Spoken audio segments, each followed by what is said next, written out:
के सभी छात्र छात्राओं का गणित की ऑनलाइन क्लास में स्वागत है। प्यारे बच्चों, बोर्ड पर प्रश्न को लिखें फिर उसको सॉल्व करें। थोड़ा सा छोटा बोर्ड होने के नाते प्रश्नों को चलते ही पूरा बोर्ड भर जाता है, तो इसीलिए दिक्कत होती है। एक दिन में हम लोग बहुत ज्यादा क्वेश्चन नहीं कर पाते हैं।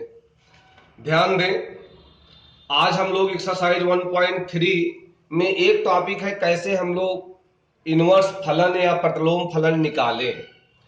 अगर आप इसको समझ गए तो फिर इस प्रश्नावली के सभी प्रश्नों को आप कर सकते हैं। तो क्वेश्चन नंबर 6 है, 7 है, इस जैसे जो भी हैं, केवल आपको समझने की और कैसे उसको लिखा जाए इस पर ध्यान देने की जरूरत है। तो आइए क्वेश्चन नंबर 7 को लेते हैं। परफेक्ट प्रश्न है, अच्छा प्रश्न है। फलन f(x) 4x + 3 द्वारा प्रदत्त है। f R से R में है, ए आपकी प्रांत है, ए सह प्रांत है, दोनों वास्तविक संख्याओं का समुच्चय है। इस पर हमें विचार करना है और सिद्ध करना है कि f हमारा कैसा फलन है, व्युत्क्रमणी, और इसका हमें प्रतिलोम भी बताना है। तो प्रत्येक प्रश्न में बेटा अगर ऐसा लिखा रहे, देखिए दो बातें हैं। एक तो आपको कहना है भाई व्युत्क्रमणी है, तो फिर हमें इसको दिखाना पड़ेगा एकैकी भी है और आच्छादक भी है। आगे आपसे पूछ लिया है f का प्रतिलोम बताओ, तो f का प्रतिलोम बताने के लिए एकैकी है, आच्छादक है, सिद्ध कर दो, उसके बाद प्रतिलोम बता दो।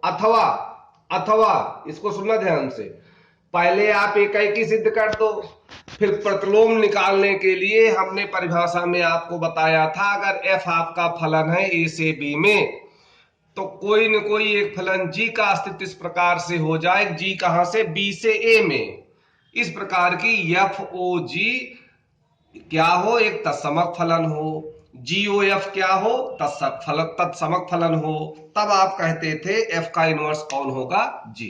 आइए दोनों विधियों को इसमें हम समाहित किए हैं, देखते हैं। सबसे पहले एकैकी के लिए कोई दो अवयव ले लो। किसके अवयव लेंगे, प्रांत के। इस प्रकार अस्तित्व में है कि फलन का मान उन अवयवों पर कैसा हो, बराबर हो, और उन अवयवों को बराबर दिखा देंगे तो एकैकी हो जाता है। तो मैंने लिया x1 और x2 बिलोंग टू प्रांत। इस प्रकार अस्तित्व में है कि फलन का मान x1 पर, फलन का मान x2 पर बराबर। अब fx दिया है हमें 4x + 3, तो fx के मान में x के स्थान पर x1 भर दीजिए, तो 4x1 + 3 बराबर 4x2 + 3, fx2 का मान आ गया है। 3 3 कट गया, 4x1 बराबर 4x2, 4 से भाग दे दिया, तो x1 बराबर x2, तो f कैसा फलन हो गया, एकैकी फलन हो गया। आच्छादक के लिए आइए, एक विशेष प्रक्रिया है इसकी। आप मान लेंगे कि दिया गया फलन fx क्या है आपका, y। fx का मान भर दो, 4x + 3, इसी को x के लिए हल कर लो, तो 3 को बाएं तरफ कर लिया, तो y - 3 बराबर 4x, 4 से भाग दे दिया, तो x का मान आ गया y - 3/4। अब बेटा y कहां रहेगा, सह प्रांत में, x कहां रहेगा, प्रांत में। सह प्रांत कौन है, वास्तविक संख्या। कोई भी वास्तविक संख्या ले, उसमें 3 घटाएं, 4 से भाग दें, जो भी आपको मिलेगी वास्तविक संख्या ही है। इसी तर्क का उपयोग करके प्रत्येक y बिलोंग टू r सह प्रांत के लिए x बिलोंग टू r प्रांत में उपस्थित है, इसलिए f कैसा है, आच्छादक है। अब एकैकी भी है, आच्छादक भी है, तो f कैसा है बेटा, व्युत्क्रमणी है। अब ये तो हो गया भाई व्युत्क्रमणी है। इसका हम व्युत्क्रम कैसे निकालें, प्रतिलोम कैसे निकालें, उसके लिए तरीका देख लें। तो सबसे पहले आपको भाई दिखाना पड़ेगा एकैकी। यदि आप आच्छादक नहीं भी दिखाते हैं तो कोई बात नहीं, इससे हमारा काम बन जाएगा। तब प्रतिलोम फलन के लिए कैसे आप प्राप्त करेंगे, तो y बराबर क्या मानेंगे, fx, जैसा आपने आच्छादक में माना था। fx का मान डाल दिया, x के लिए हल कर लिया, तो x बराबर आया y - 3/4, जो आपने आच्छादक में देखा था। देखो बेटा x का मान जो y में आया है, y - 3/4, इसी को हम कहेंगे, माना यह दूसरा कोई फलन है gy इसलिए ले रहा हूं कि यह y में व्यक्त है, तो gy बराबर आया y - 3/4। इसी g का संयोजन f से आपको निकालना है क्रम विनिमय नियम के साथ। एक बार f कंपोजिट g, एक बार g कंपोजिट f, और दोनों दशा में मान कैसा आना चाहिए, तत्समक फलन। अगर f कंपोजिट g का मान x पर निकालो तो x आए, g कंपोजिट f का मान y पर निकालो तो y आए। अब बेटा यहां से देखिए, अब सबसे पहले हम निकालेंगे f कंपोजिट g x पर, तो सूत्र लगा दिया g ऑफ fx। fx का मान आपको पता है, पहले से प्रश्न में दिया है 4x + 3। अब g का मान हमें इस पर चाहिए। अब g तो आपने माना है gy, तो gy के मान में y के स्थान पर 4x + 3 भर दो तो आ जाएगा। तो gy का मान देखो y - 3, तो y की जगह हमें लिखना पड़ेगा इस कोष्ठक के अंदर जो भी लिखा है 4x + 3 लिख दिया, -3 बटे 4, 3 3 कट गया, 4x बटे 4 = x आ गया, जो कैसा है, तत्समक फलन। कैसे पता, x का प्रतिबिंब x, 2 का प्रतिबिंब 2, y का प्रतिबिंब y। अगली लाइन में g और f का मान किस पर निकालेंगे, y पर। अगर ये भी तत्समक आ जाए अर्थात y आ जाए, तब हम कहेंगे वही gy जो आपने माना था f का क्या है बेटा, इनवर्स है। तो f ऑफ gy सूत्र से gy का मान डाल दो y - 3 बटे 4, तो y - 3 बटे 4 पर फलन f का मान चाहिए, तो फलन f के मान में x के स्थान पर y - 3 बटे 4 भर दिया, तो 4 4 कट गया, y - 3 + 3, 3 3 3 कट गए, y आया।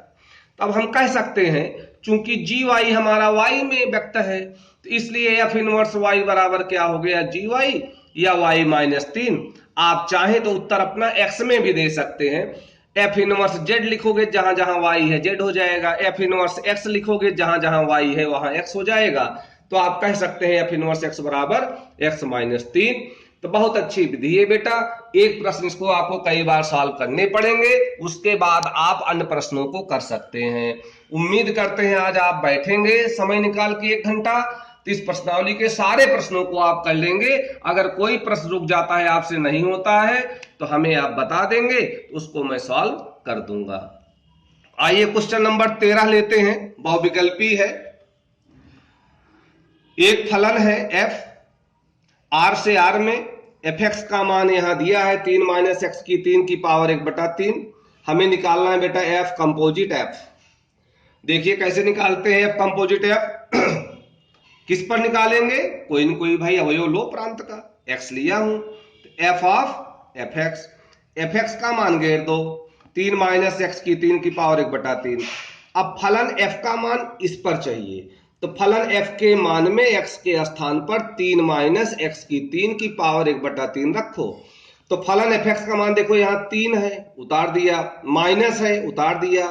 जब x आएगा तो x की जगह इतना भरना पड़ेगा, 3 - x की 3 की पावर 1/3। अब बेटे इसकी घात 3 थी ही, और पूरे की घात देखो 1/3 है, घात की घात का गुणन हो गया, तो 3 3 कट गया, 3 - x की 3 बचा, फिर कोष्ठक खोल दिया, x³ बचा, पावर 1/3 बाहर की है ही, x आया। तो आप सारे प्रश्नों को लगाएंगे। हम उम्मीद करते हैं कि प्रश्नावली थोड़ा सा डिफिकल्ट आपको लगेगी, लेकिन हो जाएगी। और जो प्रश्न आपको नहीं आएंगे कल आप पूछ लेंगे, और हमारी तरफ से लगभग समाप्त है, और हम लोग कल नई प्रश्नावली भी शुरू कर देंगे। Okay, thank you.